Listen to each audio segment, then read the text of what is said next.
Barnaby Rudge by Charles Dickens, Chapter 16.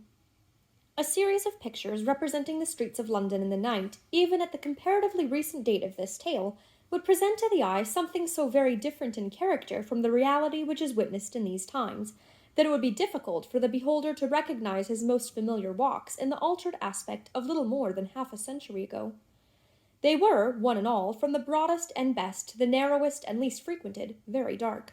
The oil and cotton lamps, though regularly trimmed twice or thrice in the long winter nights, burned feebly at the best, and at a late hour, when they were unassisted by the lamps and candles in the shops, cast but a narrow track of doubtful light upon the footway, leaving the projecting doors and house fronts in the deepest gloom. Many of the courts and lanes were left in total darkness, those of the meaner sort, where one glimmering light twinkled for a score of houses, being favored in no slight degree. Even in these places, the inhabitants had often good reason for extinguishing their lamp as soon as it was lighted, and the watch being utterly inefficient and powerless to prevent them, they did so at their pleasure.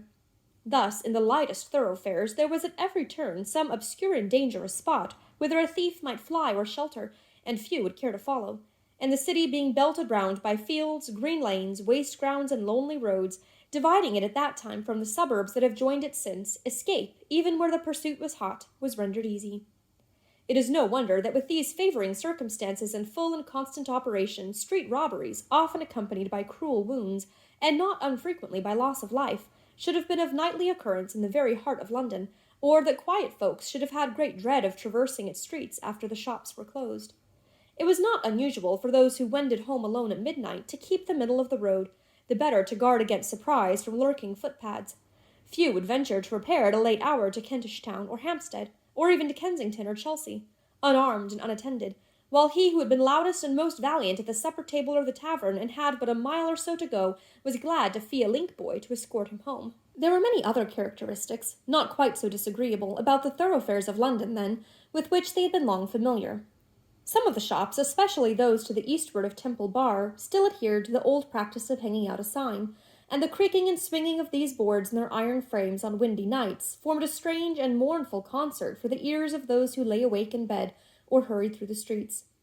Long stands of hackney chairs and groups of chairmen, compared with whom the coachmen of our day are gentle and polite, obstructed the way and filled the air with clamor. Night sellers, indicated by a little stream of light crossing the pavement and stretching out halfway into the road, and by the stifled roar of voices from below, yawned for the reception and entertainment of the most abandoned of both sexes. Under every shed and bulk, small groups of link boys gamed away the earnings of the day, or one more weary than the rest gave way to sleep, and let the fragment of his torch fall hissing on the puddled ground. Then there was the watch with staff and lantern crying the hour, and the kind of weather, and those who woke up at his voice and turned them round in bed were glad to hear it rained or snowed or blew or froze for very comfort's sake. The solitary passenger was startled by the chairman's cry of, "By your leave there," as two came trotting past him with their empty vehicle, carried backwards to show its being disengaged, and hurried to the nearest stand. Many a private chair, too, enclosing some fine lady, monstrously hooped and furbeloed, and preceded by running footmen bearing flambeaux, for which extinguishers are yet suspended before the doors of a few houses of the better sort, made the way gay and light as it danced along, and darker and more dismal when it had passed. It was not unusual for these running gentry, who carried it with a very high hand, to quarrel in the servants' hall while waiting for their masters and mistresses, and, falling to blows either there or in the street without, to strew the place of skirmish with hair-powder, fragments of bagwigs, and scattered nosegays. Gaming, the vice which ran so high among all classes, the fashion being of course set by the upper, was generally the cause of these disputes, for cards and dice were as openly used, and worked as much mischief, and yielded as much excitement below stairs as above.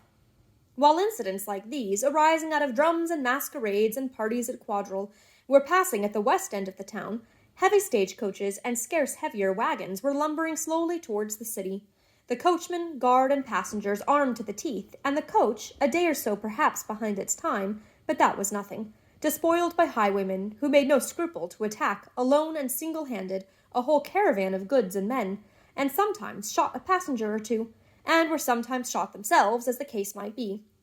On the morrow, rumors of this new act of daring on the road yielded matter for a few hours' conversation through the town, and a public progress of some fine gentlemen, half drunk, to Tyburn, dressed in the newest fashion, and damning the ordinary with unspeakable gallantry and grace, furnished to the populace at once a pleasant excitement and a wholesome and profound example.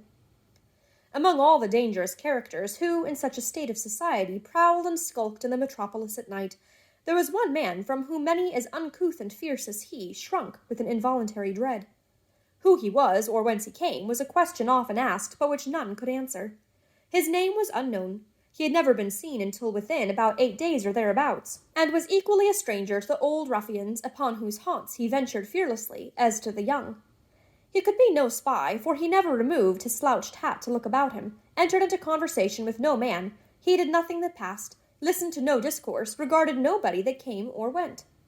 But so surely as the dead of night set in, so surely this man was in the midst of the loose concourse in the night cellar, where outcasts of every grade resorted, and there he sat till morning. He was not only a spectre at their licentious feasts, a something in the midst of their revelry and riot that chilled and haunted them, but out of doors he was the same.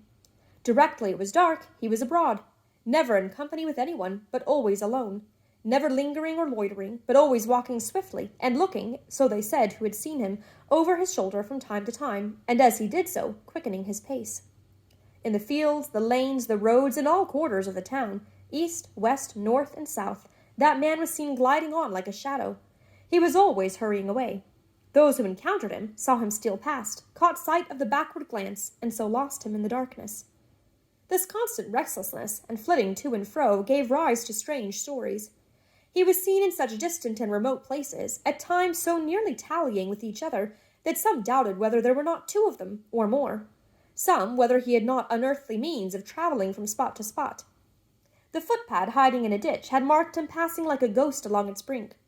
The vagrant had met him on the dark high-road. The beggar had seen him pause upon the bridge to look down at the water, and then sweep on again. They who dealt in bodies with the surgeons could swear he slept in churchyards, and that they had beheld him glide away among the tombs on their approach. And as they told these stories to each other, one who had looked about him would pull his neighbor by the sleeve, and there he would be among them. At last, one man, he was one of those whose commerce lay among the graves, resolved to question the strange companion. Next night, when he had eat his poor meal voraciously, he was accustomed to do that, they had observed, as though he had no other in the day, this fellow sat down at his elbow. "A black night, master." "It is a black night." "Blacker than last, though that was pitchy too. Didn't I pass you near the turnpike in the Oxford Road?" "It's like you may. I don't know." "Come, come, master," cried the fellow, urged on by the looks of his comrades, and slapping him on the shoulder. "Be more companionable and communicative. Be more of a gentleman in this good company. There are tales among us that you have sold yourself to the devil, and I know not what." "We all have we not?" returned the stranger, looking up. "If we were fewer in number, perhaps you would give better wages." "It goes rather hard with you indeed," said the fellow, as the stranger disclosed his haggard, unwashed face and torn clothes. "What of that? Be merry, master. A stave of a roaring song now." "Sing you, if you desire to hear one," replied the other, shaking him roughly off, "and don't touch me if you're a prudent man. I carry arms which go off easily. They have done so before now, and make it dangerous for strangers who don't know the trick of them to lay hands upon me." "Do you threaten?" said the fellow. "Yes," returned the other, rising and turning upon him, and looking fiercely round as if in apprehension of a general attack. His voice and look and bearing, all expressive of the wildest recklessness and desperation, daunted while they repelled the bystanders. Although in a very different sphere of action now, they were not without much of the effect they had wrought at the Maypole Inn. "I am what you all are, and live as you all do," said the man sternly, after a short silence. "I am in hiding here like the rest, and if we were surprised, would perhaps do my part with the best of you. If it's my humor to be left to myself, let me have it. Otherwise," and here he swore a tremendous oath, "there'll be mischief done in this place, though there are odds of a score against me." A low murmur, having its origin perhaps in a dread of the man and the mystery that surrounded him, or perhaps in a sincere opinion on the part of some of those present, that it would be an inconvenient precedent to meddle too curiously with a gentleman's private affairs if he saw reason to conceal them, warned the fellow who had occasioned this discussion that he had best pursue it no further.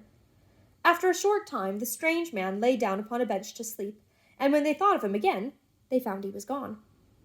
Next night, as soon as it was dark, he was abroad again and traversing the streets. He was before the locksmith's house more than once, but the family were out, and it was close shut. This night he crossed London Bridge and passed into Southwark.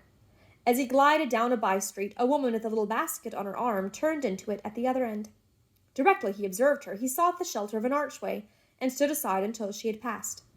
Then he emerged cautiously from his hiding place and followed. She went into several shops to purchase various kinds of household necessities, and round every place at which she stopped he hovered like her evil spirit, following her when she reappeared. It was nigh 11 o'clock, and the passengers in the streets were thinning fast, when she turned, doubtless to go home. The phantom still followed her. She turned into the same by-street in which he had seen her first, which, being free from shops and narrow, was extremely dark. She quickened her pace here, as though distrustful of being stopped, and robbed of such trifling property as she carried with her. He crept along on the other side of the road. Had she been gifted with the speed of wind, it seemed as if his terrible shadow would have tracked her down. At length the widow, for she it was, reached her own door, and, panting for breath, paused to take the key from her basket.